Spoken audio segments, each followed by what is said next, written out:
Hello! Dahil Sabado ngayon, naisipan namin na mag-walking. From bahay to Philinbest 1 Road, mga 2 kilometers din yung nilakad namin. Magpapapawi sana kami pero hindi naman kami pinawisan dahil sa sobrang lamig. At ito nga, limited budget na lang pero nagawa pa namin makapag-grocery.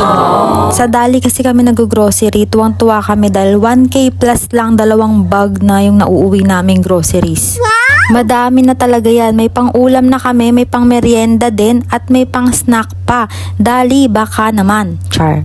Bagong open yung branch na to, kaya naman may mga buy one take one sila dito. Kaso lang, ang dami naming eco bag ng Dali, pero nakalimutan pa naming dalhin. Kailangan nyo kasi magdala ng sarili nyong eco bag kasi wala rin sila ditong plastic. Kung hindi, kayo ay magpe-paper bag o karton. At may experience mo pala ditong maging bagger dahil ikaw magbabalot ng sarili mong groceries. Ang saya, diba?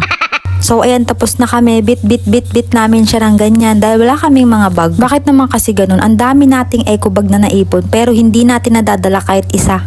Ayan, ganyan yung ganap namin, bit namin siya kasi nga wala rin eco bag na available dun sa grocery. Naglalakad na kami papunta dun sa abangan ng tricycle na napakamahal.